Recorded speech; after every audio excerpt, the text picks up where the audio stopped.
यस्तो छ, अब मतको हिसाबले यो चाहिँ तपाईँको पारित हुँदैन। पहिलो कुरा मतको हिसाबले पारित हुँदैन होइन, मैले त्यो सम्भावना अहिले पनि कुनै पनि सम्भावना देख्दिनँ।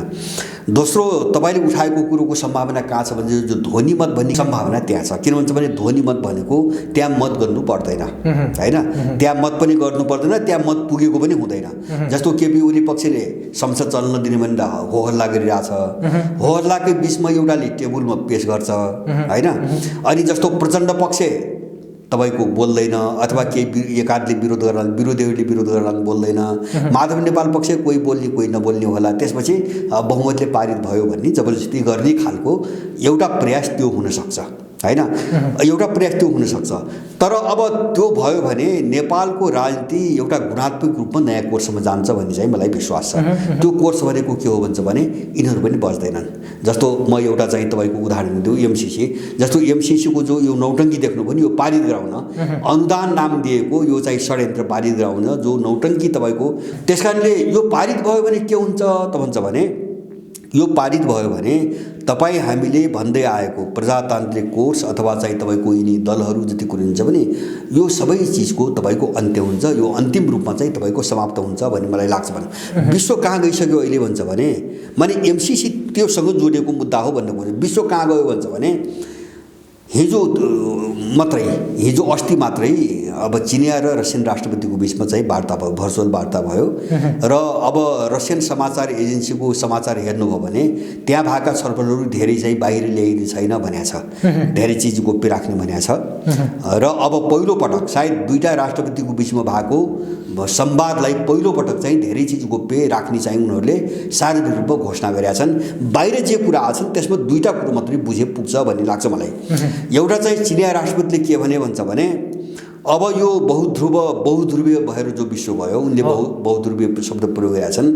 यसको खम्बा पिलर चीन र रुस हुन् अब विश्वको, र अन्तर्राष्ट्रिय न्यायको चाहिँ खम्बा पनि अब चीन र रुस हुन् भनेर अन्तर्राष्ट्रिय न्यायको एउटा प्रसङ्ग उठाएको छ। त्यसले के सङ्केत दिइरहेको छ भन्छ भने अमेरिकनहरूलाई युद्ध अपराधमा अब चाहिँ तपाईँको तान्ने योजना अगाडि बढेको चाहिँ मैले बुझ्छु सङ्केत। अन्तर्राष्ट्रिय न्याय भनेपछि त्यही जोडिन्छ। अब त्यसले गर्दाखेरि उनीहरू हामी नै विश्वको अहिलेको लिडर हो, हामी गर्छौँ भनेर उनले डिक्लेयर गरिसके, औपचारिक राष्ट्रपति बोलिसके होइन। एउटा घटना। दोस्रो घटना चाहिँ हिजो अर्को चाहिँ समाचार के आयो भन्छ भने चीन र रुस मिलेर, त्यही अस्तिकै वार्ता हो, चीन र रुस मिलेर यो व्यापारको क्षेत्रमा चाहिँ पश्चिमहरूको प्रभाव नपर्ने गरी अथवा उनीहरूप्रति निर्भर हुन नपर्ने गरी चीन र रुसले चाहिँ एउटा फाइनेन्सियल चाहिँ सिस्टम चाहिँ विकास गर्ने भन्ने एउटा सहमति अथवा वित्तीय जो प्रणाली हो नि त्यो पश्चिमबाट मुक्त अथवा चाहिँ उनले नाकाबन्दी साकाबन्दी दुनियाँ कुरा गरे पनि त्यसको केही असर नहुने एउटा छुट्टै वित्तीय प्रणाली उनले स्थापना गर्ने दिशामा अगाडि बढे भनेपछि अब सिङ्गो विश्वको व्यापारसँग जोडिएको वित्तीय प्रणाली पनि चाहिँ उनको अलग हुने भयो र उनीहरूले अहिलेको मल्टिपोलर चाहिँ विश्वको नेतृत्व अब हामी गर्छौँ भने डिक्लेयर गर्ने पनि विश्व दुई फ्याक भइसक्यो अब होइन। यो कतिखेर मुठभेड जान्छ भन्ने कुरा मात्रै हो, विश्व दुई फ्याक भइसक्यो, दुईटा शिविरमा परिणत भइसक्यो। त्यसकारणले गर्दाखेरि अब यो स्थितिमा तपाईँको एमसीसीलाई यिनले जुन ढङ्गले सोचेर नेपालमा गरे नि अब यो कुनै पनि सम्भावना छैन। कति पिसिन्छन्, कतिको चाहिँ अवसान हुन्छ, कति समाप्त हुन्छन् त्यो भोलि देखाउँछ, त्यो भोलिको समयले देखाउँछ। मलाई के लाग्छ भन्छ भने अब यहाँ चीनबाट चाहिँ तपाईँको 10,000 किलोमिटर टाढा चाहिँ तपाईँको अमेरिका भागाभाग छ। जस्तो चाहिँ होन्डुरसमा त्यही भयो, उसको मुखमा त्यही भयो होइन। अब चिनिया पक्षधर मान्छेले राष्ट्रपतिमा जिते, निकारागुवाले ताइवानसँग सम्बन्ध विच्छेद गरेर चीनसँग कूटनीतिक सम्बन्ध जोड्यो, आफ्नै घर आँगनको मान्छे सम्हाल्न उसलाई गाह्रो भइरहेछ।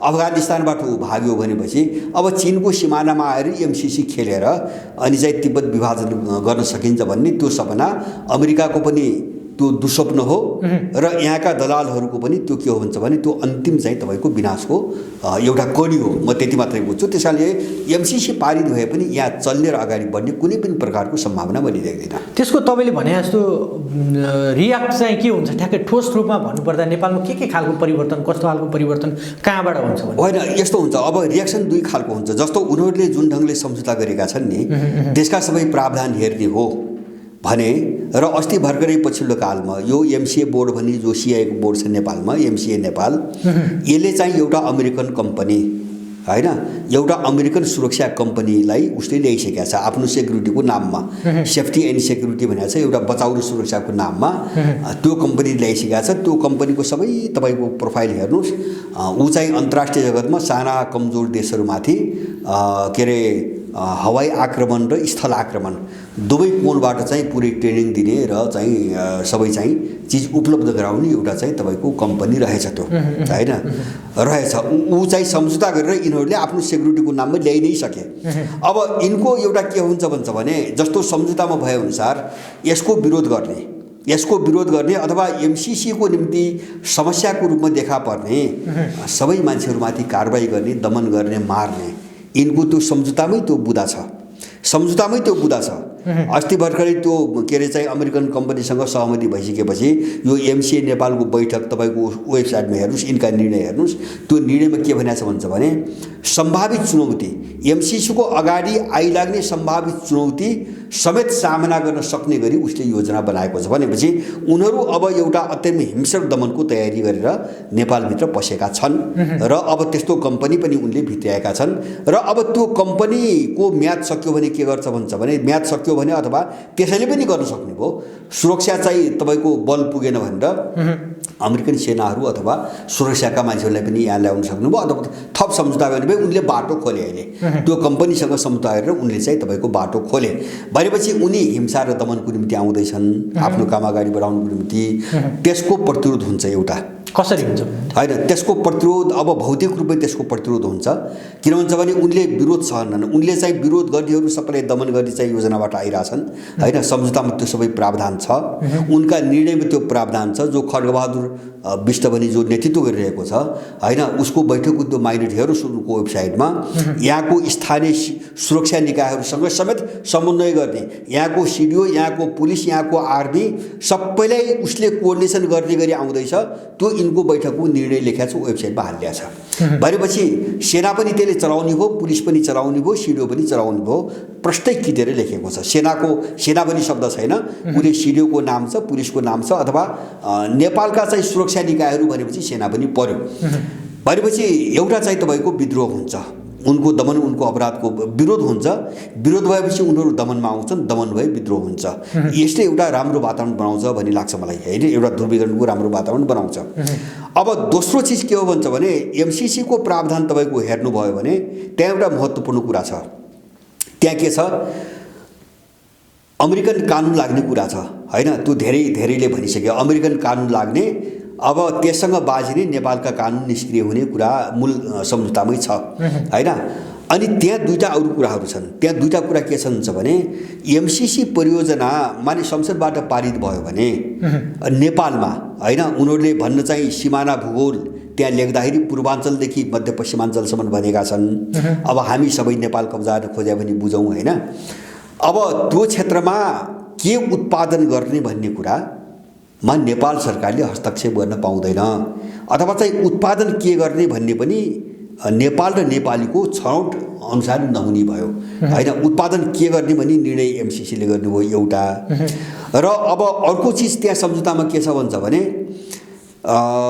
माने एमसिसीको हित विपरीत हुने खालको लागेमा होइन अन्य कुनै पनि बाह्य पक्षहरूलाई उसले चाहिँ त्यहाँबाट आउनबाट तपाईँको रोक लगाउन सक्ने प्रावधान छ यो कहाँ छ भन्छ भने अरू देशसँगको सम्बन्धलाई लक्षित गरेर यो प्रावधान राखिएको छ होइन उनीहरू कहाँ गइरहेछन् भन्छ भने जस्तो उनीहरूको कानुन लाग्यो भने कानुन त अमेरिकन लाग्ने हो त्यसपछि अब उनको स्वार्थ अगाडि बढ्न नसक्ने खालका जुन देशहरू जस्तो चीन भयो रुस भयो अब केही हदसम्म इन्डिया होला अरू होला यिनलाई त्यो इलाकामा पस्नै नदिने होइन अथवा रोक्ने त्यो प्रावधान पनि त्यो सम्झौतामा छ अब त्यसो भयो भने तपाईँको अब चीनसँग तपाईँको कन्फ्रन्टेसन बढ्छ कि बढ्छ स्वाभाविक रूपमा बढ्छ होइन उनले आफ्नो कानुन लागू भएको हवाला दिएर उनले चीन विरोधी गतिविधि गर्ने हुन् त्यसैको निम्ति आउन खोजा हो उनीहरू होइन यहाँका स्रोत साधन लुट्ने अब स्वतन्त्र तिब्बतको अभियान चलाउने त्यसैको निम्ति एमसिसी आएको हो अब त्यो गतिविधि अगाडि बढ्यो भने अब अर्को पक्षबाट त्यसको चाहिँ काउन्टर हुन्छ भन्ने कुरो त्यो लाटाले पनि बुझ्ने कुरा हो र यो चेपुवामा अब यहाँ पर्छन् यो चेपामा त्यो पारित गर्ने दलालहरू पनि यो चेपामा पर्छन्। त्यसकारणले भोलि को कहाँ जान्छ भन्ने चाहिँ केही ठेगान छैन। भोलि को कहाँ जान्छ भन्ने केही पनि ठेगान छैन। मुठभेड हुन्छ, हिंसा हुन्छ। मलाई लाग्छ त्यो अलिकति हामीले जो मुठभेड र चाहिँ सामान्य खालको हत्या हिंसा सोचिरहेको छौँ नि, त्योभन्दा बढी स्केलकै तपाईँको लडाइँ सुरु हुन्छ नेपालमा, र त्यसले एउटा बिल्कुल नयाँ दिशातिर नेपाललाई लैजान्छ भन्ने चाहिँ मलाई लाग्छ। केपी शर्मा ओलीहरूको जुन चाहना बमोजिम यो एमसीसीकै कारणले यो अहिलेको सत्तारूढ गठबन्धन विभाजन हुने अनि उहाँले चाहना भए जस्तो यो स्वाभाविक निर्वाचनमा जाने सम्भावना के देख्नुहुन्छ? त्यो सम्भावना होइन, निर्वाचनको सम्भावना मैले देख्दैन। किन भन्छ भने त्यो मान्छेलाई चाहिँ बहकाउने, जस्तो तपाईँले भन्नुभयो नि, अब काङ्ग्रेसमा युवा पुस्तो आयो भने जस्तो हो होइन, जस्तो अगाडि बदमासी अपराध गर्नुको निम्ति भन्ने त निर्वाचन हो, अरू केही चिज भन्ने चिज त हुँदैन। त्यसैले हामी यस्तो गर्दैछौँ त यिनीहरू भन्दैनन् भन्ने चाहिँ निर्वाचन देखाएर, जस्तो भोलि संसद विघटन गरे पनि जस्तो केपी ओलीको चाहिँ माग अनुसार हो भने त संसद त विघटन गर्नु पर्यो अब होइन। एमसीसी पारित गर्ने उनको सहमति भयो भने त भएको हो भने संसद त विघटन गर्नु पर्यो। अब संसदको विघटन गरिसकेपछि उनको जोड अब चुनाव गर्ने हुँदैन। किन भन्छ भने अमेरिकनहरूको इन्ट्रेस्ट त्यहाँबाट पुरा हुँदैन। अब चाहिँ तपाईँको एउटा अराजकतापूर्ण वातावरण सिर्जना गरेर होइन, जो सत्तामा छ नि यिनीलाई चाहिँ एउटा लगाममा बाँधेर चाहिँ अगाडि ल्याइन्छ, जबरजस्ती गर्ने रणनीतिमै उनीहरू जान्छन्। र त्यसको निम्ति पूरक रूपमा मलाई लाग्छ उनीहरू के गर्छन् भन्छ भने विभिन्न चाहिँ तपाईँको तथाकथित आतङ्कवादी समूहको नाममा उनले हत्या हिंसा सुरु गर्छन् होइन। किन त्यो एउटा धमिलो वातावरण सिर्जना गरेर आफ्नो चाहिँ तपाईँको हात बलियो बनाउने उनको त्यो रणनीति हो। जस्तो त्यही गरे नि त, आइएसआई प्रयोग गरेर चाहिँ खाडीमा उनीहरूले के गरे, लिबियामा के गरे, सिरियामा के गरे, इराकमा के गरे, अफगानिस्तानमा के गरे, सबै चाहिँ आइएसआई र चाहिँ अलकायदाको नाममा गरे, जबकि सबै बनाएको त्यही अमेरिकाले हो, जम्मै बनाएको त्यही अमेरिकाले हो। र अहिले चाहिँ सबै संसारले बुझ्यो अमेरिकनहरू कमजोर हुनुको कारण। अस्ति भर्खरै टर्कीको राष्ट्रपति पनि भने होइन, जो इस्लामी आतङ्कवाद सिङ्गो इस्लाम जगतलाई बदनाम गर्नुको निम्ति इस्लामी आतङ्कवादको एउटा चाहिँ शब्द चयन गरे होइन। तर त्यो आतङ्क फैलाउनुको निम्ति जुन ग्याङहरू बनाइए त्यो सबै पश्चिमाले बनाए। अस्ति एर्दोगानले त्यही भने, त्यो अमेरिकाले बनायो, त्यो युरोपियनहरूले बनाए र आफूले किनेका बनाएका अपराधीबाट चाहिँ हत्या हिंसा गराउने अनि त्यसलाई इस्लामसँग जोडेर सिङ्गो सभ्यतालाई चाहिँ बदनाम गर्ने कोसिस उनीहरू जो गरे नि, उनको सधैँभरि खेल त्यही हो। र नेपालमा पनि उनले कोसिस गर्ने त्यही हो। तर मैले भने नि, मैले दुईवटा मात्रै सङ्केत दिएँ, त्यो धेरै गहिरो छ। एउटा चाहिँ चीन र रुसका बिचमा चाहिँ समानान्तर फाइनेन्सियल सिस्टम विकास गर्ने चाहिँ तपाईँको जो सहमति भयो एउटा, त्यसले भन्दा त अर्थतन्त्र पनि दुई फ्याक भयो विश्वमा होइन। समानान्तर अर्थतन्त्र भयो अब होइन। अब दुवैतिर चाहिँ गर्नुपर्ने स्थिति पनि रहेन अथवा गर्न सकिने स्थिति पनि रहेन। जस्तो उसँग पनि गरौँ उसँग पनि गरौँ, यो गुन्जाइस एकदमै कमजोर हुँदै गयो अब विश्वमा। दुईवटा वित्तीय प्रणाली भएपछि त सबैसँग कारोबार गर्नु पनि सम्भावना त अब कम्तीरै जान्छ होइन। अब आर्थिक रूपमा विश्व चाहिँ दुई फ्याक भयो, राजनीतिक रूपमा पनि दुई फ्याक भइसकेपछि अनि चाहिँ तपाईँको यहाँ चाहिँ अमेरिकन र उसका एजेन्टहरू कसरी टेक्छन् त्यो मैले बुझेको छैन। यिनको सपना के हो त्यो मैले बुझेको छैन। तर त्यसो भएछ भने है, त्यसो हुनु हुँदैन, त्यो हामीले भन्दै आएको हो। तर त्यसको चाहिँ त्यसो भएछ भने त्यसको पोजिटिभ पाटो के हो भन्छ भने एमसीसी ध्वनिमतको दाममा होइन त्यसरी बदमासी गरेर चाहिँ तपाईँको पारित भएको घोषणा गऱ्यो भने त्यसबाट निस्कने सकारात्मक परिणाम के हो भन्छ भने यिनको विनाश हुन्छ, यिनको अन्तिम रूपमा विनाश हुन्छ। त्यो नेपालको निम्ति एउटा पोजिटिभ चाहिँ तपाईँको परिघटना हुनेछ होइन, हुन्छ भन्ने चाहिँ मलाई लाग्छ। अब प्रचण्ड र माधव कुमार नेपालले जुन किसिमको रोल एमसीसीमा यो संशोधन नभएसम्म चाहिँ यसलाई जस्ताको जस्तै पेस गर्नु हुँदैन भनेर भन्दै आइरहेको थियो। अब उनीहरूको अगाडि यो गठबन्धन बाध्यता पनि छ। केपी शर्मा ओलीले एक कदम अगाडि बढेर यो टुटाउने शर्तमा चाहिँ एमसीसी पास गर्न हामी तयार छौँ भनेर सत्तारूढको अर्को घटक नेपाली काङ्ग्रेसलाई भनिदिइसकेपछि उहाँहरूको अगाडि जुन किसिमको बाध्यता आइरहेछ, त्यो बाध्यतालाई चाहिँ माधव कुमार नेपाल र प्रचण्डले कसरी फेस गर्छन् यो एमसीसीको विषयमा? होइन, फेस गर्न गाह्रो छ। जस्तो उनीहरू पनि के हो भन्छ भने मलाई माधव नेपाल र प्रचण्ड व्यक्तिगत रूपमा यसको विरुद्धमा हुन् भन्ने चाहिँ मलाई लाग्दैन। तर उनीसँग रहेको पङ्क्ति विरुद्धमा छ होइन। जस्तो अहिले चाहिँ एमसीसीको पक्षमा जाने हो भने मलाई लाग्छ प्रचण्ड र चाहिँ माधव नेपालको जो पार्टी भन्छ नि, त्यो पार्टीभित्रका मान्छेहरू उनीसँग रहँदैनन् होइन। बिस्तारै बिस्तारै त्यो सबै उनको हातबाट जाने हो। उनको समस्या त्यो हो। होइन भने हामीले बुझ्ने के हो त भन्छ भने एमसीसी सम्झौता भइसकेपछि त सत्ता त सबैले चलाछन् नि, त्यति हामीले बुझ्नु पऱ्यो नि। उनको पालामा यो कुरो किन आएन होइन। जस्तो अध्ययन पनि आफ्नै पार्टीभित्र पनि यिनले जानकारी गराएनन्, संसदीय दलभित्र पनि जानकारी गराएनन् भनेपछि गुपचुप ढङ्गले चाहिँ पारित गर्ने पक्षमा यिनी सबै हुन्। तर एक्सपोज भइसकेपछि जो चिज निस्क्यो नि बाहिर होइन, त्यसलाई चाहिँ समर्थन गर्न सक्ने अवस्था नरहेको स्थिति हो यिनीहरूको। तर पनि अहिलेसम्मको अवस्थामा मौन रहलान् अथवा बहिष्कार भन्लान्, केही गर्लान्, विभिन्न बाहनामा पन्छेलान्, तर एमसिसी ठिक छ भनेर त्यसरी आउन उनीहरू सक्दैनन्। र त्यो कोणबाट यदि अब सिआइएले तपाईँको केपी ओलीलाई किनेर शेरबहादुर देउवासँग जोडेर अब एमसिसी पारित गर्ने दिशातिर त्यो रणनीति गयो भने अब त्यो सत्ता समीकरणभित्र यिनलाई समस्या त पक्कै पनि आउँछ आन्तरिक रूपमा, तर समस्या मात्रै आउँदैन। त्यसले अर्को एउटा फाइदा के पनि गर्न सक्छ भन्छ भने जस्तो केपी ओली एक्सपोज भएपछि होइन जो जनमत छ नि त्यो चाहिँ एमाले वरिपरिको जनमत उनीहरूतिर जान सक्छ होइन, किन एमसिसीको पक्षमा चाहिँ केपी ओलीले जे गर्यो त्यसको पछि त सबै मान्छे त लाग्दैन होइन, केही अपराधीहरू मात्रै हो होइन, जस्तो तल्लो तहलाई त्यसको विरोध गर्न लगाउने, आफू चाहिँ पारित गर्ने खेलमा लागेका छन् नि। अब आम चाहिँ तपाईँको भोटरहरू जनमत त त्यसको पक्षमा त जाँदैन। त्यस कारणले गर्दाखेरि केपी ओलीको निम्ति यिनलाई साइड लगाएर चाहिँ सत्ताबाट फालेर होइन कमजोर बनाउँछु भन्ने होला होइन, तर त्यसको नतिजा उल्टो पनि निस्कन सक्छ। किन केपी ओलीको आपराधिक चेहरा पर्दाफास हुन्छ होइन, सबै चेहरा चाहिँ तपाईँको उदाङ्गो हुन्छ। अब उनीसँग भएको जनमत उनीबाट बाहिर पनि जान सक्छ। त्यस कारणले त्यो केपी ओलीलाई फाइदै हुन्छ भन्न सकिन्न। तर त्यसको लागि प्रचण्ड र माधव कुमारले युएमसिसीको विरुद्धमा उत्रिन सक्ने साहस गर्ला नि त तिनीहरू? होइन, यस्तो हो, उनीहरूलाई त्यसको विकल्प मैले देख्दिनँ। जस्तो उनीहरूको पनि कहाँ फसिरहेछन् भन्छ भने स्पष्ट कुरो भन्न नसक्ने होइन, गलत चिजलाई पनि गलत भन्न नसक्ने जो चाहिँ उनीहरूमा समस्या छ नि, त्यो समस्याले परेको अप्ठ्यारो हो। यदि एमसिसीको विषयमा खुलेर एमसिसी जे हो त्यो विषयमा स्पष्ट खुलेर उनीहरू आउँछन् भने मलाई लाग्छ अहिले चाहिँ जस्तो प्रचण्डलाई एउटा डर के हो भन्छ भने भौतिक सुरक्षा अथवा सम्पत्तिको सुरक्षा, माधव नेपालका मुद्दा मामिलाका कुराहरू होलान्। अब यो राजनीतिक लडाइँमा यो यत्रो विश्व ध्रुवीकृत भइरहेछ, उनीहरू खुलेर भूमिका चाहिँ सहित बाहिर आए यसको विरुद्धमा आयो भने मलाई लाग्छ त्यो चाहिँ यिनीहरूलाई जुन चिज देखाएर तर्साएर चाहिँ तपाईँको फाइदा लिन अर्को पक्षले खोजिरहेछ नि, त्यसको काउन्टरमा अर्को अन्तर्राष्ट्रिय शक्ति पनि जोडिन्छ। त्यस कारणले गर्दाखेरि किन यो त ध्रुवीकरण हो, यो त नेपालभित्रको मामिला मात्रै त होइन।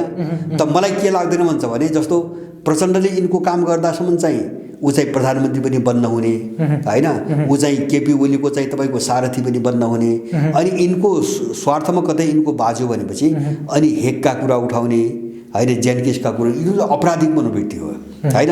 त्यो नैतिक मान्छेले उठाएको हो भने पहिलेदेखि उठाउनु पर्थ्यो, जस्तो हामीले उठाइरहेछौँ नि, हामीले सधैँभरि यिनी अपराधी हुनु भनिरहेछौँ।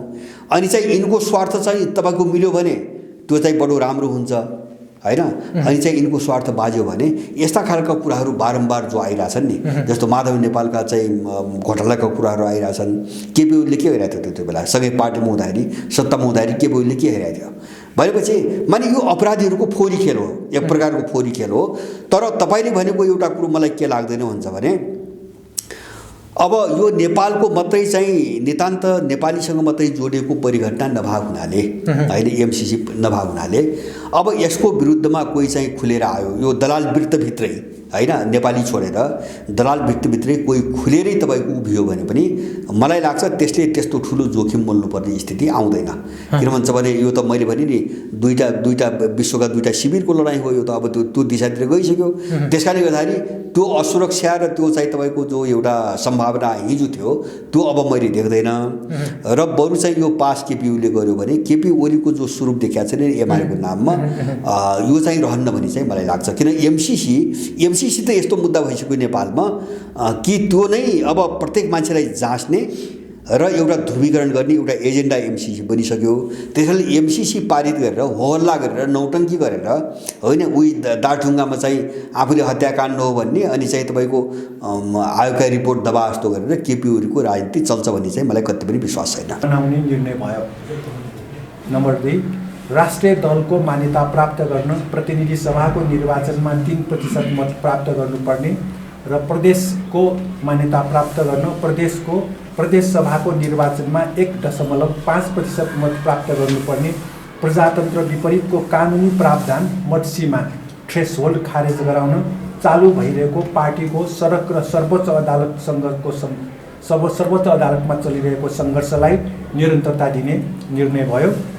4, देशघाती एमसिसी सम्झौता खारेज नभएसम्म जनताको समेत साथ लिएर सडक र संसदमा सङ्घर्ष चालु राख्ने निर्णय भयो। यसरी हाम्रो यो पार्टीको केही महत्त्वपूर्ण निर्णय हो र पार्टीले केही राष्ट्रिय र अन्तर्राष्ट्रिय प्रस्ताव पारित गरेको छ र यसमा सरकार सञ्चालन गर्नेहरूले आन्तरिक उत्पादनलाई प्राथमिकता नदिई विप्रेषण, गाडीको आयातको भन्सार महसुल, मदिरामा अन्तशुल्क र सार्वजनिक ऋणको भरमा देशको अर्थतन्त्र चलाउँदै आएकोमा परिषदले विरोध गरेको छ।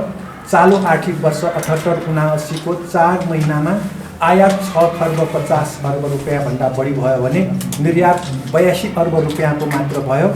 नेपाली युवाहरूलाई स्वदेशमै रोजगारी दिएर आन्तरिक उत्पादन बढाई व्यापार घाटा घटाउन परिषदले सरकारको ध्यानाकर्षण गराएको छ र हिन्द प्रशान्त क्षेत्रमा अमेरिकी सैन्य गठबन्धन तथा नेपालको सार्वभौमिकतामाथि हस्तक्षेप एवं नेपाललाई भारतको प्रदेश जस्तो बनाउने एमसीसी सम्झौता अमेरिकी सहयोग होइन, विष नै हो। देशघाती एमसीसी सम्झौता अविलम्ब खारेज गर्न परिषदले प्रतिनिधि सभा, सरकार र शासक दलहरूको ध्यानाकर्षण गराएको छ र साथसाथै निर्वाचन आयोगलाई ससानो उपकरणको व्यवस्था गर्न समेत अमेरिकी सहयोग निकाय युएसएड र अन्तर्राष्ट्रिय गैर सरकारी संस्था IEFES को सहयोग लिने अहिलेको स्थितिलाई अन्त्य गरी निर्वाचन आयोगलाई आवश्यक बजेट नेपाल सरकारबाटै व्यवस्था गराउन परिषदले सरकारको ध्यानाकर्षण गराएको छ र उपत्यका बाहिर ससाना सहरहरूको विकास गरी देशको सन्तुलित विकास गर्न पनि सरकारले परिषदको ध्यानाकर्षण गराएको छ। अहिले काठमाडौँ उपत्यकामा सडक जाम, फोहोर मैला व्यवस्थापनको समस्या, खानेपानीको समस्या, अपराधको सङ्ख्या वृद्धि र यसले काठमाडौँ उपत्यकावासीमा फोक्सोको रोग बढ्ने र फोक्सोको रोगले नै यहाँका मान्छेहरूको मृत्युको सङ्ख्या बढ्ने र प्रदूषणले गर्दा भारतमा दिल्लीमा 1 महिना विद्यालय बन्द हो, कोभिडबाट 6-7 महिना बन्द, फेरि प्रदूषणबाट 1 महिना विद्यालय बन्द भयो। नेपाल पनि त्यही स्थिति नेपालमा पनि आउने भएकोले हामीले देशभरि ससाना सहरहरू विकास गर्ने र काठमाडौँमा मात्र सबै अवसरहरू शिक्षा, स्वास्थ्य, रोजगारीको यही मात्र उपलब्ध नगराई देशभरि शिक्षा, स्वास्थ्य र रोजगारीको अवसर व्यवस्था गरी देशभरि ससाना सहरहरू विकास गरेर सन्तुलित विकास गर्ने यो पनि हामीले पारित गऱ्यौँ र शिक्षा मन्त्रालयले भक्तपुर नगरपालिका स्थानीय सरकारले सञ्चालन गरेको नर्सिङ भर्नालाई रोकेको त्यो मिल्दैन र सरकारलाई हामीले भर्ना खोल्नुपर्छ भनेर प्रस्ताव पारित गऱ्यौँ र हालसम्म नेपाली जनताले 60% नेपाली जनताले खोप पाएको छैन र अहिले नयाँ भेरिएन्ट ओमिक्रोन पनि आएको हुनाले सम्पूर्ण नेपाली जनतालाई निःशुल्क खोप अविलम्ब व्यवस्था गर्न हामीले सरकारको ध्यानाकर्षण गरायौँ र भूकम्प गएको 6 वर्ष बितिसक्दा पनि भूकम्प पीडितहरू सबैले अझै घर बनाउन नसकेको हुनाले भूकम्प पीडितहरूलाई दिइने समयानुकूलको अनुदान वृद्धि गरेर सहुलियत दरमा ऋण पनि बन्दोबस्तलाई चालु राख्नुपर्ने हामीले सरकारलाई ध्यानाकर्षण गरायौँ र स्थानीय तहको सिफारिसमा स्थानीय तहकै गरिबका योग्य विद्यार्थीहरू 1 जना छात्र र 1 जना छात्रालाई स्थानीय तहकै सिफारिसमा र त्यही स्थानीय तहले नै बेहोर्ने गरी चिकित्सा शास्त्र पढ्न दिने र त्यहाँबाट पास गरेकालाई स्थानीय तहमै काम गर्ने गरी हामीले बन्दोबस्त गर्न सक्यौँ भने देशभरि उपचार समयमै हुनेछ। यो पनि हामीले प्रस्ताव पारित गऱ्यौँ। यो विषय हामीले उठाउँदै आएका हौँ र चिकित्सा शिक्षामा निजी कलेजहरूमा चर्को भर्ना शुल्क र पढाइ शुल्क छ। भर्खरै काठमाडौँ मेडिकल कलेजको 40 लाखमा भर्ना भइसकेका विद्यार्थी 5.5 वर्षको लागि काठमाडौँ मेडिकल कलेजले फेरि अर्को सूचना निकालेर थप 40 लाख तिर्नुपर्ने भनेर जुन त्यो सूचना निकाल्यो त्यो पुरा जनद्रोही र एक किसिमको ठगी नै हो। त्यस्तो गर्नु हुँदैन भनेर हामीले सरकारको ध्यानाकर्षण गरायौँ र 1947 नोभेम्बरमा भएको गोर्खा भर्ती सम्बन्धी नेपाल भारत बेलायत बीचको त्रिदेशीय सम्झौता नेपालको हित विपरीत भएको र सो सम्झौताबारे संयुक्त राष्ट्रसङ्घको निम्ति संयुक्त राज्य अमेरिकी राजदूत वोहियानले सन् 1980 मा संयुक्त राष्ट्रसङ्घको महासभामा नेपालीलाई भाडाको सिपाही भनेर हेला समेत गरेको हुँदा उक्त सम्झौता अविलम्ब खारेज गर्न यो परिषदले पुनः सरकारको ध्यानाकर्षण गराएको छ र नेपाल राष्ट्र बैङ्कको स्वीकृति नपर्ने गरी 78 वैशाख 25 गते विदेशी लगानी तथा विदेशी ऋण विनियमावली 2078 जारी गरेको र यसलाई ठुला उद्योगी र व्यापारीले तत्काल स्वागत गरेको यो कालो धनलाई सेतो बनाउने नै भएको हुँदा परिषदले कालो धन र स्रोत नखुलेको धन राष्ट्रियकरण गर्न पुनः जोड दिएको छ र सन् 1960-61 नेपालका प्रधानमन्त्री बिपी कोइरालाकै पालामा नेपाल चीन बीच सीमा विवाद समाधान भइसकेको थियो।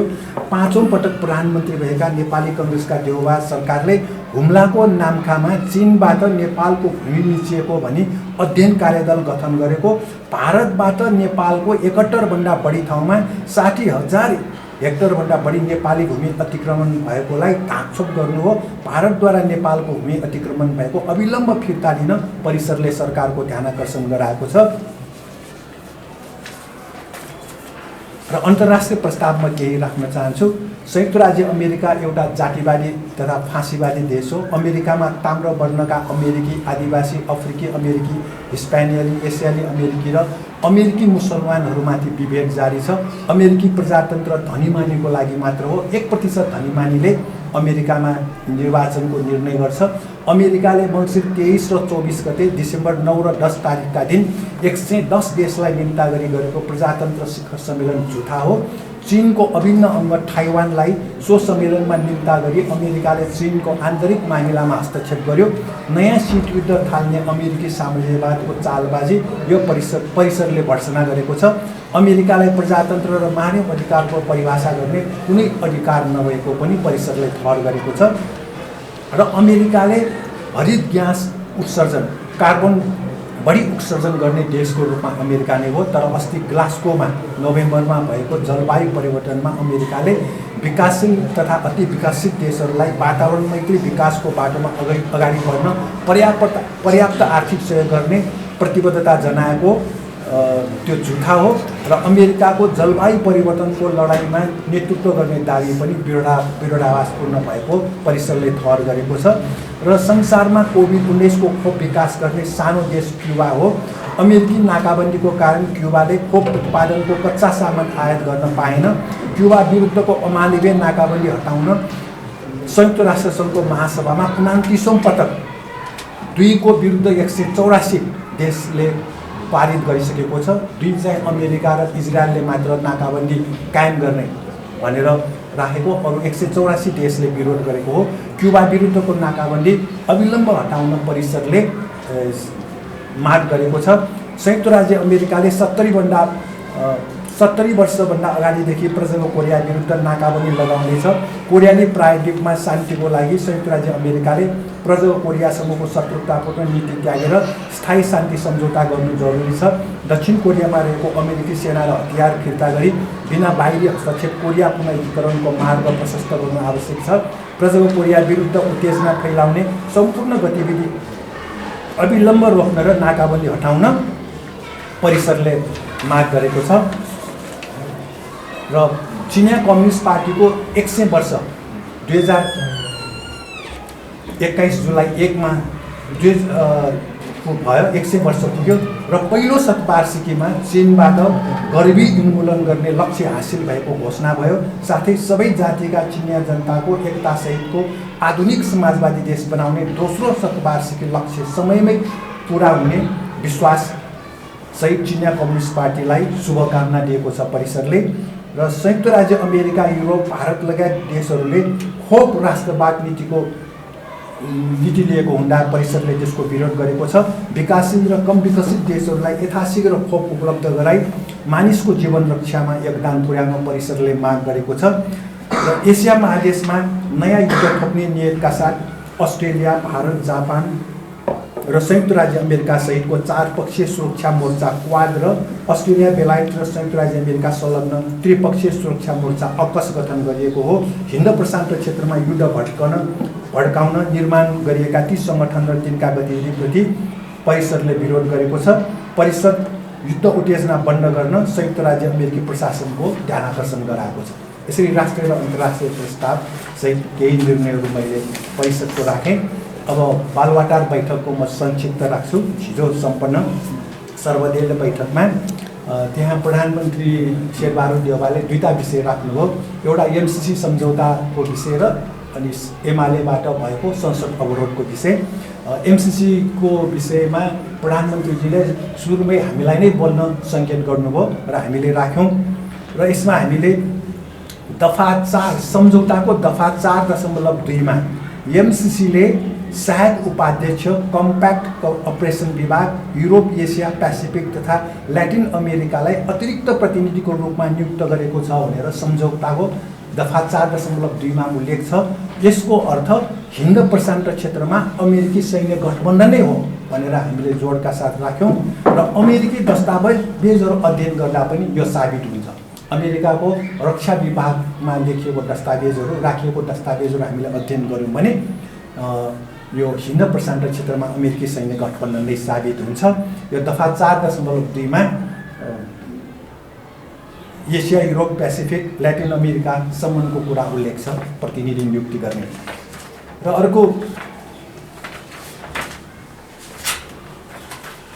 अर्को एमसिसीको हैसियत भनेर दफा 6.8 लेखिएको छ। यसमा एमसिसीको कारण नेपाललाई हानि नोक्सानी भएमा वा नेपालीको हत्या भएमा मृत्यु भएमा कतै उजुरी गर्न पाउँदैन भनेर लेखिएको छ। यसको अर्थ नेपाल अमेरिकाको 9औं उपनिवेश ठान्नु किन कतै उजुरी दिन पाउँदैन। एमसिसीको कारण नेपाललाई हानि नोक्सानी भएमा नेपालीको मृत्यु भएमा कतै उजुरी दिन पाउँदैन भनेर लेखिएको छ। एमसिसीको हैसियत उसको विरुद्ध उजुरी नलाग्ने यो सम्झौतामा छ दफा 6.8 दफा 7.1 प्रस्तुत सम्झौता र नेपालको राष्ट्रिय कानुन बाजेमा प्रस्तुत सम्झौता लागू हुनेछ। यसको अर्थ नेपालको संविधान कानुन सबै रद्दीको टोकरीमा यो सम्झौतापछि। त्यसकारण यो दफा 7.1 अनुसार नेपालले नेपालको सार्वभौमिकतालाई अमेरिकाले स्वीकार नगरेको र अमेरिकाको 9 उपनिवेश बनाउने नै यो दफाको पनि नियत देखिन्छ।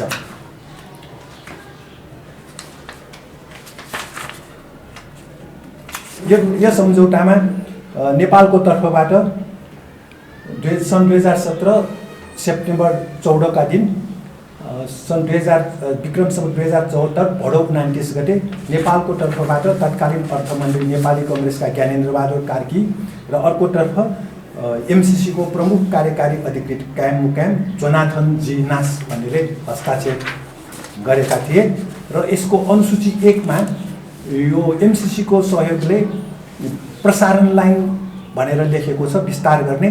काठमाडौँको उत्तर पूर्व पर्ने लप्सीफेरीदेखि काठमाडौँको पश्चिममा पर्ने रातामातेसम्म, रातामातेदेखि काठमाडौँको दक्षिणमा पर्ने हेटौडासम्म, रातामातेदेखि पश्चिममा दमौलीसम्म, दमौलीदेखि दक्षिण पश्चिम बुतौलसम्म र बुतौलदेखि भारतीय सिमानासम्म।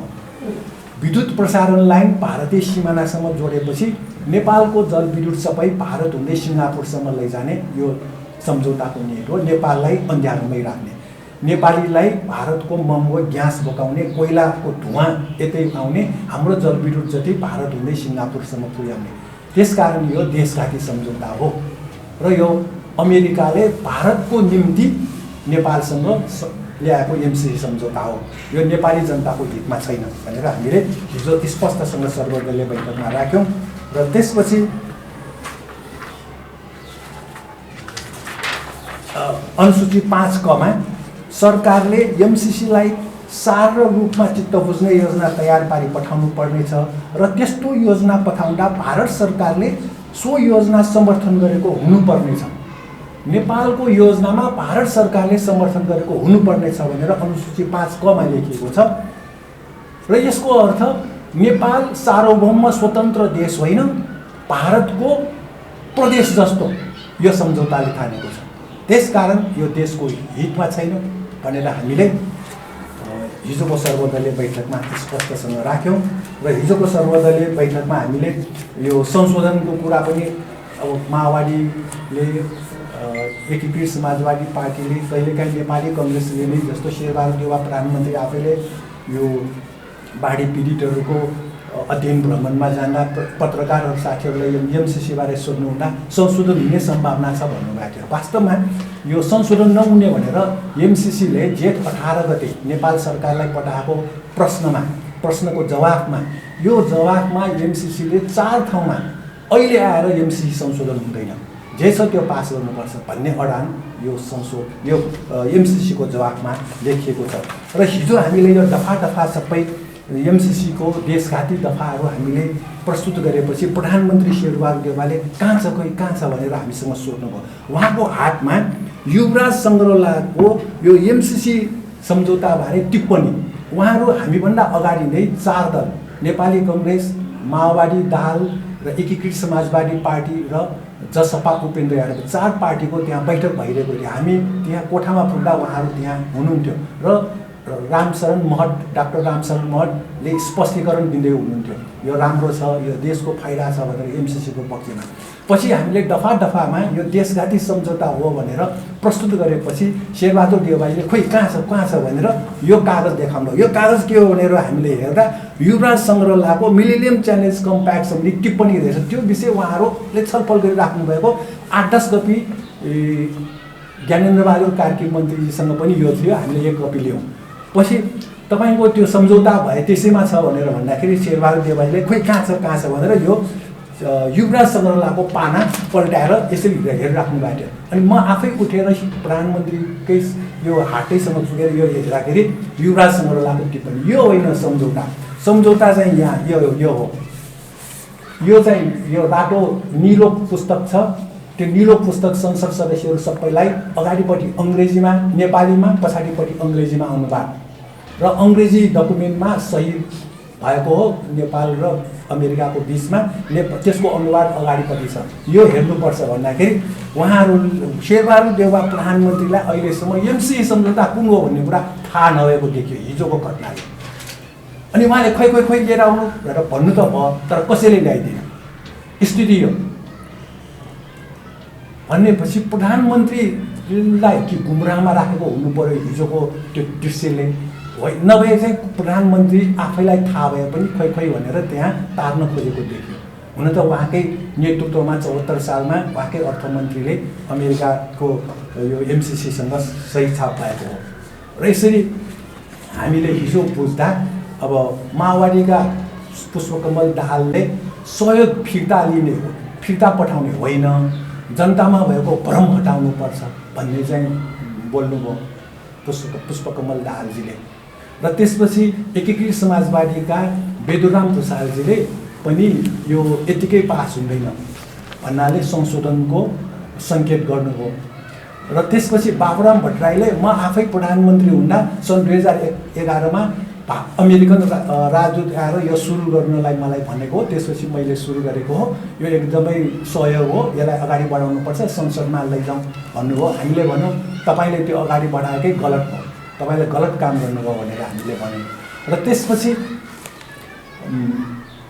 ज्ञानेन्द्रबहादुर कार्कीजीले संसदमा पेस गरौँ, के हुन्छ त्यही संसदले निर्णय गर्छ भन्ने कुरो भएपछि माओवादीका नारायण काजी श्रेष्ठले संसदमा पेस गर्नलाई हाम्रो सहमति छैन भनेर उहाँले स्पष्टसँग त्यहाँ जवाफ दिनुभयो। र नेपाली कङ्ग्रेसका रामचन्द्र पौडेलले बिजुली भारतलाई बेच्नै पर्छ, त्यसैले यो सिमानासम्म गोरखपुरसम्म यो लाइन तान्ने कुरा आएको हो, नेपाललाई बढी बिजुली भएको के गर्ने भन्नुभयो। हामीले भन्यौँ रामचन्द्र पौडेललाई नेपाललाई बिजुली बढी भएको छैन, अहिले भारतबाट 800 मेगावाट बिजुली ल्याएर बालिरहेको अवस्था छ। भोलि बिजुली बढी भए के गर्ने भन्ने कुरा भोलिको निर्णय हो, आजको सम्झौतामा यो लेख्नु मिल्दैन, यो देशघाती हो भनेर हामीले उहाँलाई पनि जवाफ दियौँ। र हिजोको दृश्य हेर्दा माओवादी, एकीकृत समाजवादी, अब नेपाल मजदुर किसान पार्टी त स्पष्टसँग यो खारेजै गर्नुपर्छ भनेर हामीले राख्यौँ। जनमोर्चाले पनि पास गर्नु हुँदैन भन्यो, राप्रपाले पनि अहिलेको स्थितिमा पास गर्नु हुँदैन भन्ने भयो। हिजोको स्थिति हेर्दा, हिजोको पार्टीहरूको अडान हेर्दा नेपाली कङ्ग्रेस र अनि महन्त ठाकुरजीले सिधै समर्थन गर्नुभयो, उपेन्द्रजी बोल्नु भएन। हिजोको दृश्यले हेर्दा एमसिसी पास हुने स्थिति छैन। यदि हिजो राख्ने दलहरूले जस्तो सरकारमा बसेका दलहरू माओवादी, एकीकृत समाजवादीले आफ्नो अडानमा परिवर्तन गरेन भने एमसिसी सम्झौता पास हुने स्थिति छैन। अहिले म यति कुरा राखेर अध्यक्षज्यूले बाँकी कुरा स्पष्ट गरिदिनु हुनेछ। धन्यवाद।